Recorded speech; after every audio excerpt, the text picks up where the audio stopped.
To be totally honest with you, I have no idea at all why feeding these birds by hand makes me smile.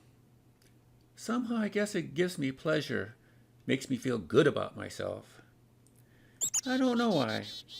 It's not as if they're going to miss a meal if I don't poke my hand out. Maybe I smile because up close like this, you can really see just how magnificent these small creatures really are. We don't see them in the natural habitat like this very often, do we?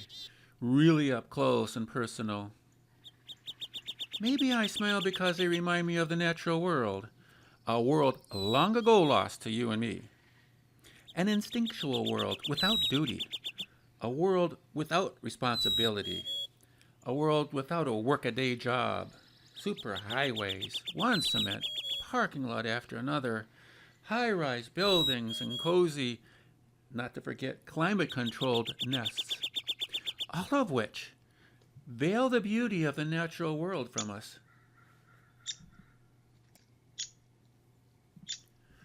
So we fool ourselves every day into thinking that surely we are more advanced than the lowly chickadee.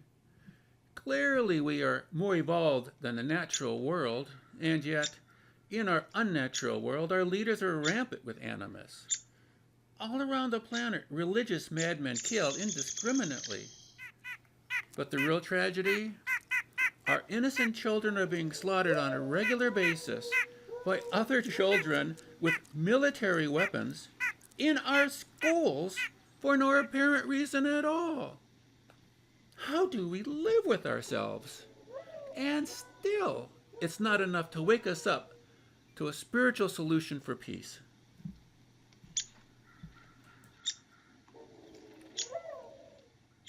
Nobody advocates for peace anymore, spiritual or otherwise. Everybody thinks it's a nice idea. They don't really believe it, though. They don't really think it's possible. So we end up living in this hellhole of violence, and we say to ourselves, well, it's got to be like this. It's got to be this way. What can I do to possibly make a difference? But I wonder, what if all the pundits and all the political leaders and all the professors are just plain wrong? What if we really are on the cusp of a spiritual solution for peace, and it's just outside our cultural worldview? We just can't quite see it yet. It's happened before. Think about Copernicus, Galileo, Einstein. What if it's true? What do we do then? If we are on the verge of peace, what's our human duty? If peace is right around the corner, who is responsible for saving it and saving the children, as well as the world for that matter? Who in the past has been able to change a worldview and move it in the direction of nonviolence?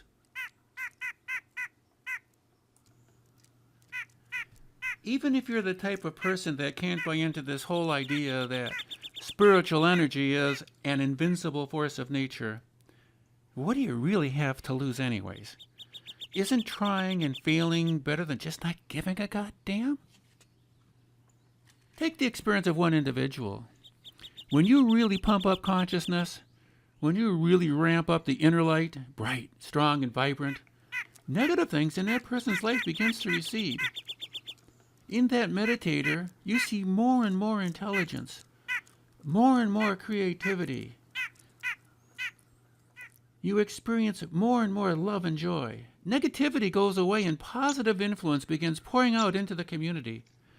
So it makes sense to me, at least, that if we had a lot of meditators meditating in really large groups, say in the tens of thousands, maybe even in the millions, all at the same time, there would be more and more positive influences pouring out into the planet. And in this way, we could create a beautiful world. The trick, of course, is to enliven those positive influences, that is to say, to bring them into life, so that they can influence others who are not taking part in the group meditation. And the human being enlivening these fields leads to full potential of that individual. While in the world at large, even those who are not meditating are influenced by the spiritual energy fields, and in this way, real peace on earth can begin.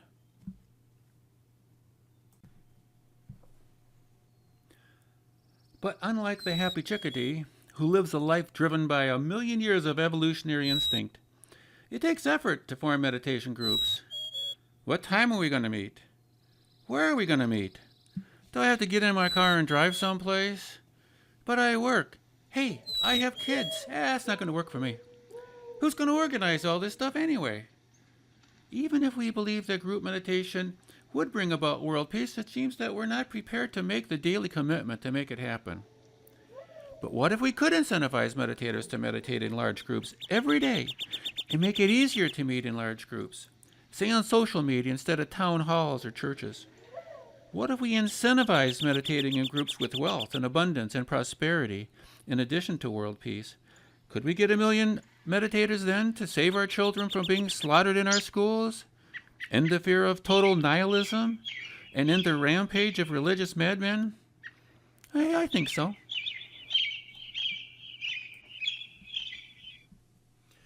So you never know. I mean, it could happen. We might, you and I, just might, with the help of 1 million meditators in the upper reaches of consciousness, directly experience the mind of some great eternal spirit, a spirit that shines forth through every single person and every single chickadee, a spirit that sings like the morning dove in the rain and dances on the tips of a cool morning breeze, a spirit that speaks with your tongue and sees with your eyes, a spirit that caresses with your hands and quietly cries with your tears, a spirit that we have all heard softly whisper, "Never forget the children, never forget my eternal love, and never forget the beautiful chickadee."